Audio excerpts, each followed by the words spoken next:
Hi. While I'm building this dollhouse, I got thinking about things I could be doing to further this progress while the glue is drying or the paint is drying. So I started thinking about what am I going to use for flooring in this dollhouse. And I looked through my scrapbook paper and I found this. This would be a nice kitchen floor, I think. Maybe, possibly, or a bathroom floor.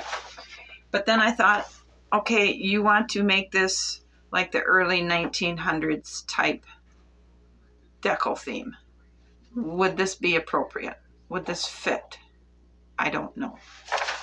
So then I got looking at some more paper and I found this that would work probably for a wood floor. Possibly. And then I got to thinking, well, there's a lot of rooms in that house.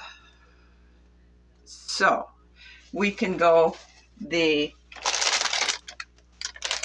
popsicle stick route everybody does. Sorry. You glue them, staggering them, stain them, hardwood floor. All right, sure, that'll work. These, I'm actually thinking I'm going to use this route in the living room, but I want to make a wash type product out of grayish craft paint and water mixed down, brush it on and wipe off the excess and see what it looks like, because I think I'd like a grayish toned floor in the living room. So that's an option. And then I got thinking some more and I thought, okay, what can I do using the supplies I have? Because on this channel, I like to use the supplies I have and not necessarily have to run out and buy something else. So I come up with a really great idea. I took a piece of cardstock and I put a grid on it, and I realized after I got started I didn't need to put a grid on because I didn't think I would be able to put the product on the sheet and put all the slates on it, because I'm going for the kitchen floor for a slated rock type thing. So what I did was I took a piece of cardstock, I spread caulk over it, just simple multi-purpose caulk. I just spread it over and I tried to keep it the same thickness. And then I took eggshells that I had washed, disinfected, and dried, and I put them on the caulk and I proceeded to break them. And I think I found my kitchen floor. Now this part right here is done. It's dried. It needs a little bit of cleanup yet, and it's got some stuff on it because this is wet. So this is kind of bleeding over to here, and I'm trying to keep my edges so they're not so neat and tidy. Like right here, you can definitely see this was a grid line. But if I have to, I can cut that and make that an edge. But for these, I'm trying to not do that. So so your eye won't pick that up instantly. It'll be like a regular floor. And this down here is bubbly and ripply because it is wet. I just did it. But up here, you can see I put a weight on it and it dried overnight and it's nice and flat. I may take just a small sampling of it in the corner, maybe take one of these and do it, and then put some kind of a varnish or something on it, maybe like half a Mod Podge, half a polyurethane on it, just to see what it does. If it enhances it a little bit, that's the route we're going to take. But if it doesn't, then we're going to leave it like this. Now, I bet you'd like to know how I did this. So I'm going to show you how I did this. It is a bit time consuming. So, and it's not something you're going to get necessarily done really, really quickly.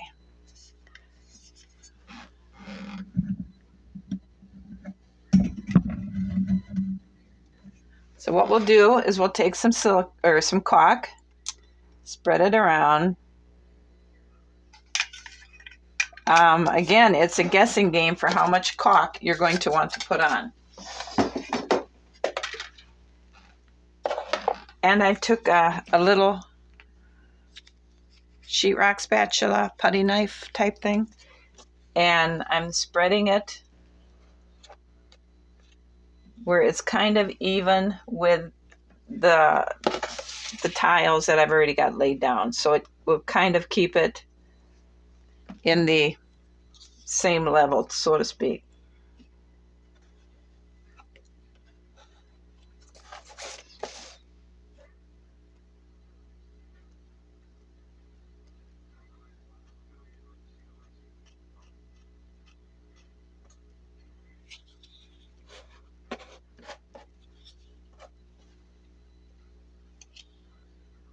I should have put more down, but for this demonstration, it's enough.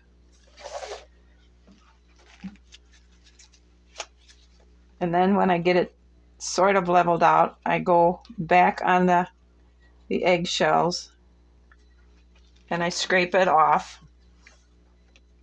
See now, because this is wet, it's lifting the eggshells up, so I don't want to play around with it too much.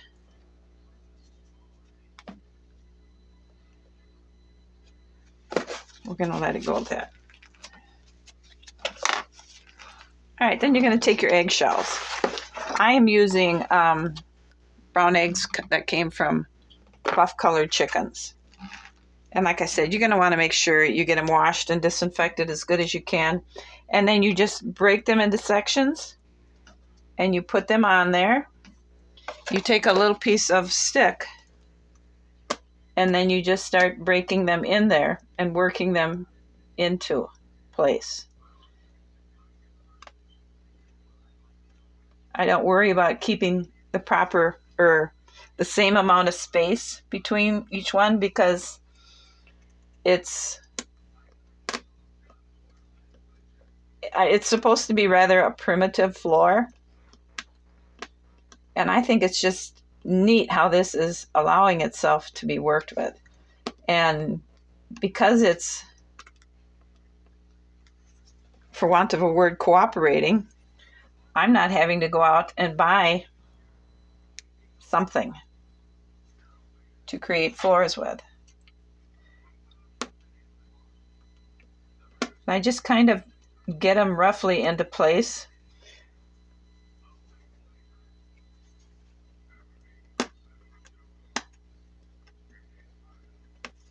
And then I make sure to wipe the caulk off your stick because it doesn't take long when you keep cleaning it with a knife to wear the stick down. So then I just take a little sharp tool I had. I bought this because I figured at some point it was going to come in handy for something I needed, and it did, right like now. So then you're going to just try and work these in so there isn't you can't see where I stopped and where I started. You want it to just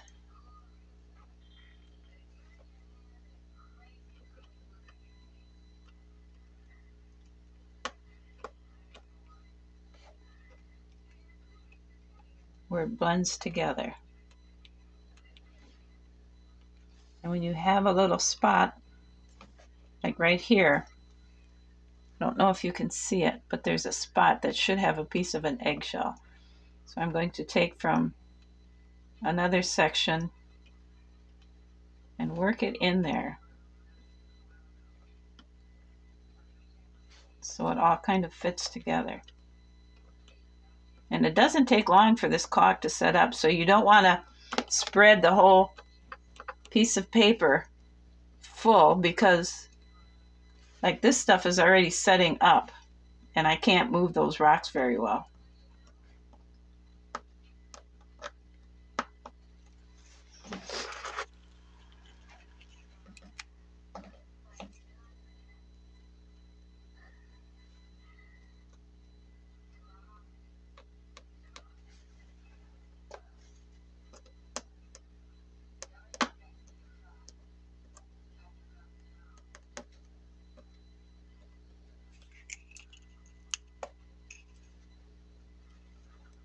And after it sets up, then you can go back through and clean it up with a little utility knife and a Q-tip. But you want to just try for now to get them in place, because you can always go back and spend some more time and clean them up. But I think this is going to work very, very cleverly for an early 1900s kitchen floor. All right, so now I have it pretty much placed. I have a little piece of dowel I got out of my husband's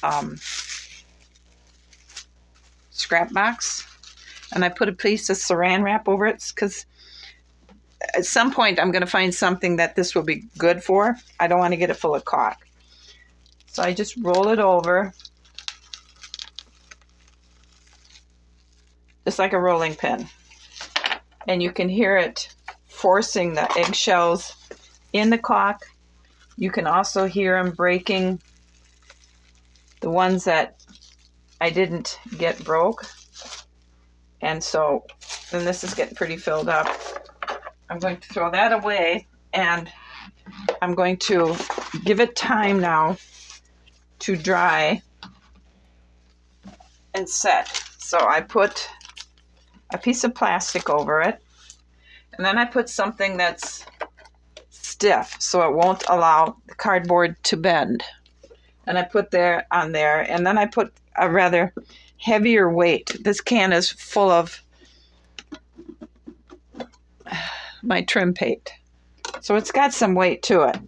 So that will keep it nice and flat. I'm going to let it dry probably until tomorrow, and then I'll come up and I'll work some more. But I think that's what I'm going to be working on. And before I stumbled upon that, I was thinking of how to do this. So I took some white glue and I mixed it with water, and I added a little bit of, well, not a little bit, too much brown paint to it, and I spread it in a circle. Well, just whatever. And then I put some eggshells and I put it on there, and I glued it on there. I took some egg carton, because I was thinking, well, how would egg carton look? So I took some egg carton and I ripped some chunks off and put it there, and I put some there. And then on these up here, I thought, well, let's see how it looks if it's shiny. So I put some Mod Podge on those. And then down here, I just left plain, but because I wrecked my glue water with the paint, I ended up getting spots of glue on, or paint on my uncoated ones from my fingers. And these, so I let this dry overnight. So I liked this, the uncoated eggshell or egg carton. I liked that.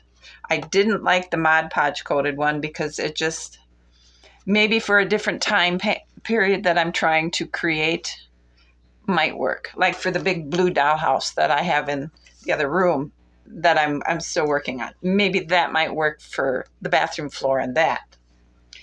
But I didn't like how everything responded with this.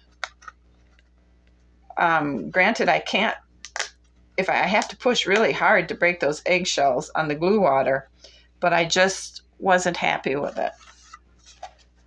So we'll throw that one away. And then I thought, well, okay, let's see what happens when you put Mod Podge on craft paper. So I tried that. Just a piece of scrap. It gave it a nice shine. I think you can see that.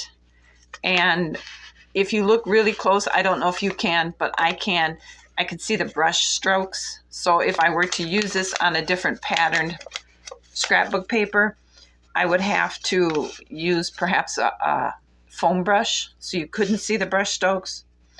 So that's an option. It didn't really curl the paper too much. It did a little, but I'm thinking that would still work. I'm looking for different options because I don't want to glue the flooring to my dollhouse floors. If I get them installed and the room decorated, and I really think, oh my goodness, this floor is not working with this. I'm stuck with that floor if I glue it to the floor. Do you understand? And so that's why I'm trying to find different things that I can adhere to another product so I can remove it if I don't like it. And if I like it, it can stay there. That's fine. So that's where I've been going with this flooring process while I've been waiting for glues and paints to dry on the dollhouse. And then some time ago, and I don't remember where, I got this tiny little gourd. Isn't that the cutest thing? And I shook it and it rattled, which told me there might be seeds in this thing. I've had this little gourd for 15, 16, 17 years. So I don't know how viable the seeds would be. So I cut the top off and I thought that is the cutest thing. And I hollowed it out and I got what I think are 2 seeds. I'm not sure they are seeds, but I took them down and I stuck them in a paper cup with some dirt. And we're going to see what happens. Maybe I can get some little gourds. But I cut it off and I cleaned it out. And I thought, oh my gosh, that is so cute. It's going to be something for the dollhouse. I don't know what. Maybe I could roll up, make some little magazines, roll them up and stick them in there, or make little teeny tiny balls of embroidery floss to try to copy knitting needle or knitting yarn. And then I could find maybe some little stick pins or something that could copy knitting needles and paint them a color. I don't know. I would have to reference again to see if knitting needles and things like that were colored back there. They probably weren't. So there's going to be a lot of research going on with this house, and I may have selected a bigger project than I really want to do, because this might end up being really, really difficult. We'll just get started and see. But for now, we're getting started on the floor, and I have my cute little gourd bowl. I'll throw this little, no, I'll hang on to that little cap, because if I clean it out, it could be something. Maybe a little soup bowl or something. I think it'd be too big for a coffee mug. But anyway, I just wanted to go over this flooring thought process with you guys. And if any of you have any suggestions on possibly what we could use to try, I'm game to try the raw product. I don't want to buy all the little pre-made floors and things, because there's so many things that you could do to make your own floors. If you have any suggestions, leave a comment. Thanks for listening. I'll see you soon. Bye.